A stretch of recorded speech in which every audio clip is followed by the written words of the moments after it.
E aí, Brasil?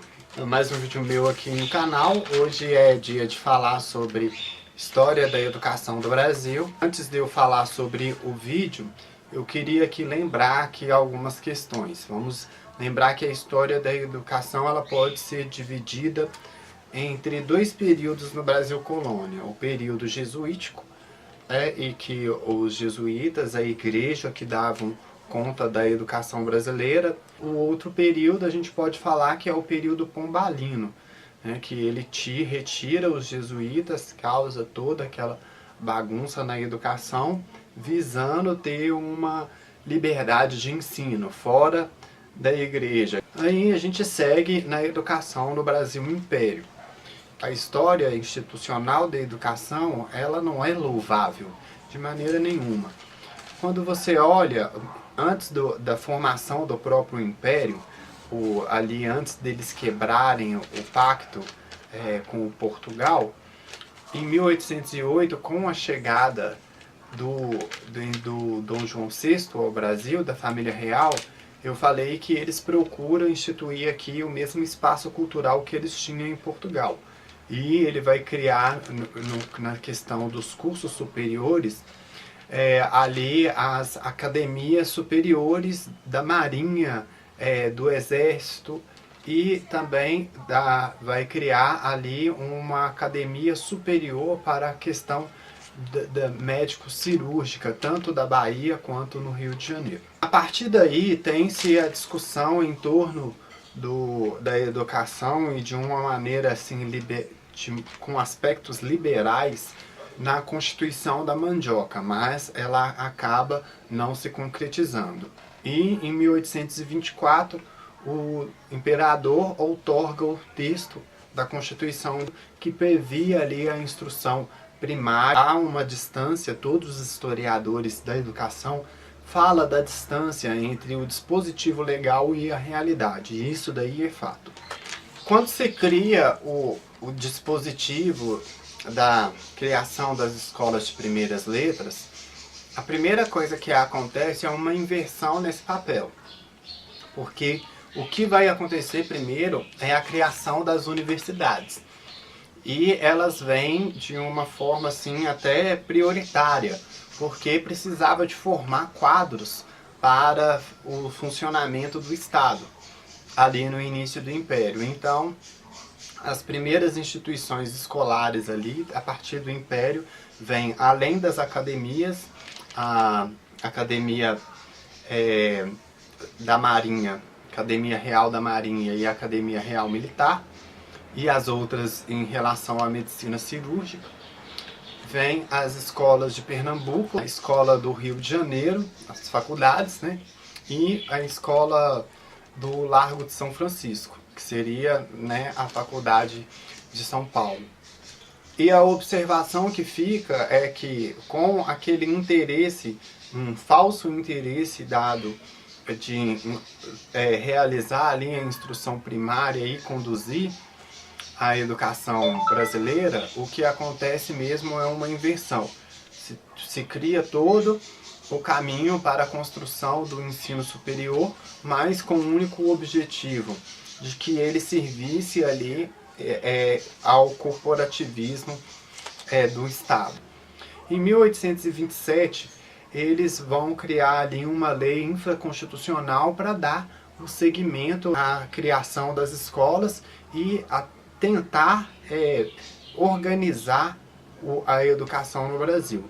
E no dia 15 de outubro de 1827 sai a lei das escolas de primeiras letras e outros dispositivos que falariam ali da educação básica naquele período, de que tipo de educação se teria, aonde, e nas cidades mais populosas. A educação ainda continuava com um caráter excludente e elitista. Em 1828, sai a lei de que era responsabilidade das câmaras municipais cuidarem da educação. E isso inviabilizou completamente dos negros chegarem à educação, porque as administrações locais não queriam que os negros tivessem acesso à educação e acesso às mesmas escolas que seus filhos. Em função do caráter incipiente da educação, da ineficiência, em 1831 houve ali uma discussão em torno da educação. No campo da história da pesquisa da educação, de 31 a 34, houve ali os relatórios do ministro do Império, Lino Coutinho, e ele falava ali dos resultados parcos da educação. E ele, além dele falar isso, ele questionava ali até muitas das vezes a ação de professores e alunos.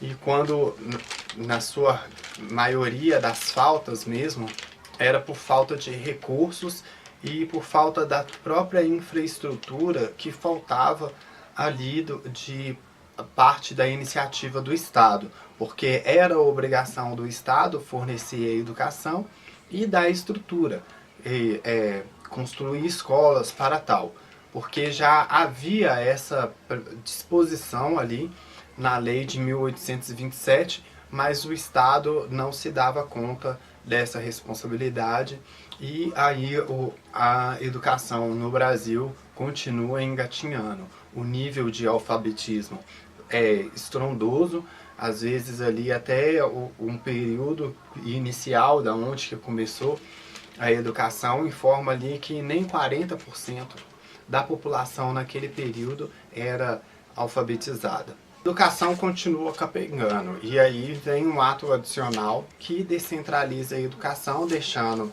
a cargo das províncias a educação primária e secundária e deixando a superior a nível do Império. O que vai acontecer é que tudo continua na mesma situação. A educação excludente e elitista. Pobre não tinha vez para estudar. Os negros eram alijados ali do processo e com até mesmo, vamos dizer, normas sutis, que, por exemplo, exigia ali a assinatura do responsável da matrícula, isso era imprescindível, e também a questão do uniforme, como que um escravo ia ter dinheiro para poder comprar um uniforme. O dono do escravo não ia dar, lógico que não. Historiadores falam que a cultura mesmo da sociedade brasileira era de autoritária e escravagista. E imagina então um preconceito que havia ali naquele período e essas tentativas, esses dispositivos sutis de alijar o escravo da educação brasileira. O contexto histórico desse período da educação brasileira, ali vamos dizer que o Brasil colônia era o período das grandes navegações, o Brasil pombalino é o pós-iluminismo, beirando ali a Revolução Francesa, e a história da educação no Império, ela vem no período ali do capitalismo industrial, em função do rescaldo ali da Revolução Francesa. A história da educação brasileira, ela continua assim, elitista. Depois de muito tempo que a educação foi chegada ao gênero feminino, porque até ali as mulheres eram evitadas ali delas ter esse crescimento pessoal. Aí no período imperial chega uma época que as mulheres chegam a ter aulas, mas se vê que há uma diferença entre o ensino dado para os homens e o ensino dado para as mulheres, porque, por exemplo, as mulheres tinham atividades que eram do lar, já o homem não, o homem tinha noções de agronomia, vamos dizer que aquele período o país era mais rural, então tinha esses conhecimentos já de uma forma a capacitar ele profissionalmente. Já a mulher não. A mulher ela tinha aula de literatura, de português e tal, mas ela iria ter aula de crochê, aula de etiqueta, de como ela se tornaria uma dona de casa. Você vê que o machismo ele também está embutido na educação, não tinha como fugir aí desse viés falocêntrico do país.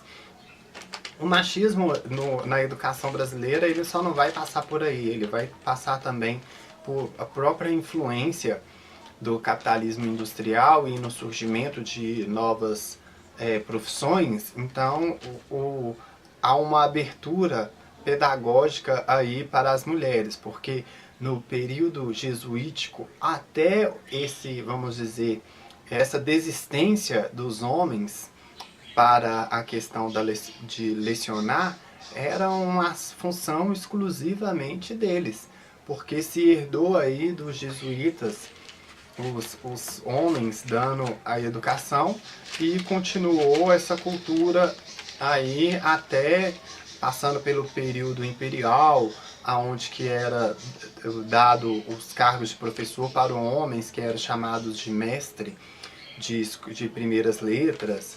E a partir desse desinteresse dos homens em função dessas novas profissões, a mulher vê ali na profissão de professora uma possibilidade dela se emancipar financeiramente. Viva a natureza, vamos deixar o passarinho cantar. E com essa, parece que com essa migração do homem para outras funções e a chegada da mulher na questão da educação, há ali até uma depreciação em torno da visão da mulher, da professora e até mesmo da remuneração do professor. Depreciação da mulher, ela se dá ali pelo fato de que havia, vamos dizer, um culto da professora, porque como ela já vem dessa herança dos jesuítas, a questão da educação, no papel do homem ela era tida como uma coisa muito séria. E quando isso daí foi transformando para a mulher, como que eles fizessem um culto da mulher professora. Prestem atenção. Primeiro, a gente pode se falar de que entendia ali a professora como uma mulher com uma vida social completamente regrada. Ela não poderia namorar, ela não poderia, tinha que ser uma mulher solteira e ela tinha que ter uma comprovação moral de que ela era uma mulher recatada para poder dar educação, porque tinha uma ideia, uma fixação de que a professora tinha que ser pura. E era tão a noção da cultura machista da época que via na professora uma extensão da maternidade, né? A partir daí que se desenvolve a expressão de tia, quando a gente fala em questão de professora. Então, a cultura de chamar o professor de tia vem daí, o machista e enviesada da mulher. E isso daí não para por aí, ela vai continuar daí desde a criação das escolas normais, que não vem ter nenhuma efetividade, que seria as escolas que formariam os professores.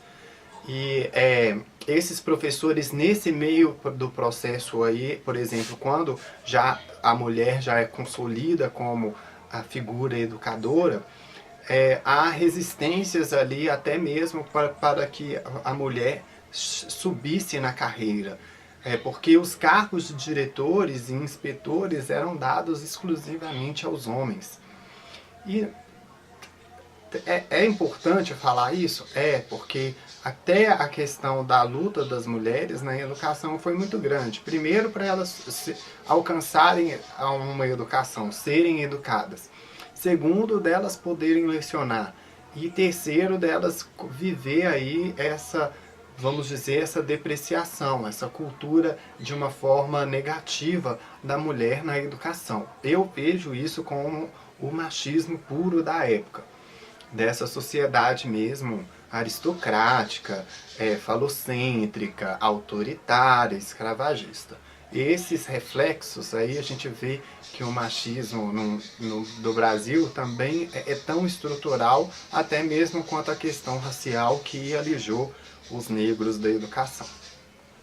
E isso independente se a professora era mais capacitada do que o homem. Ela perdia ali para o macho da vez. até, por exemplo, chegar ao ponto de que a função de inspetoria seria ali cancelada, vamos dizer assim, porque a partir de um certo momento ela se torna uma função voluntária, ou seja, não chega a galgar a mulher a esse cargo.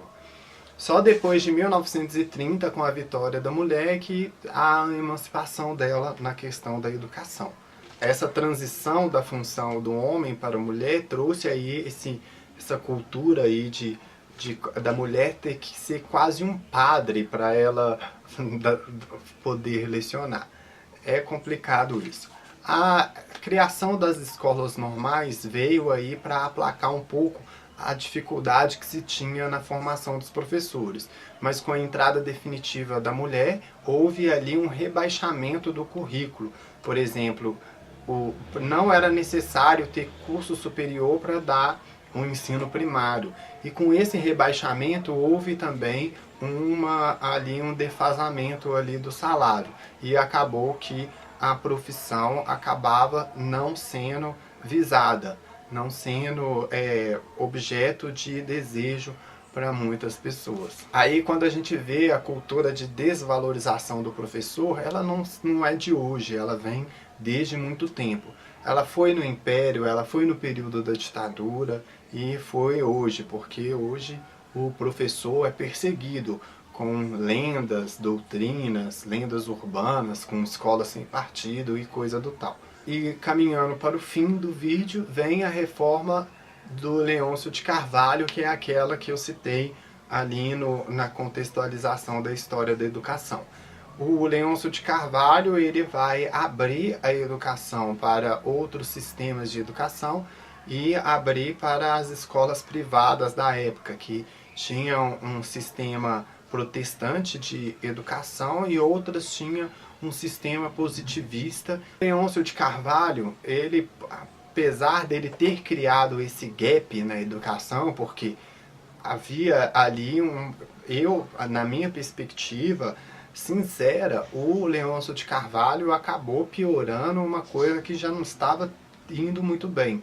Porque por conta da deficiência do Estado na educação, ele abriu a educação para outro tipo de sistema para ver se a coisa andava. E ele vai estruturar a educação de uma maneira sem igual, dando normas, regras, currículo e coisa e tal. Ele vai fazer algo que nenhum dos outros manuais fizeram até então, como o manual do Passalacqua ou até mesmo a Ratium Studioro. E nem algo que as aulas régias que vieram depois do Pombal conseguiu fazer. Ele tinha ali uma proposta de acabar, né, com essa proibição dos escravos não poderem estudar.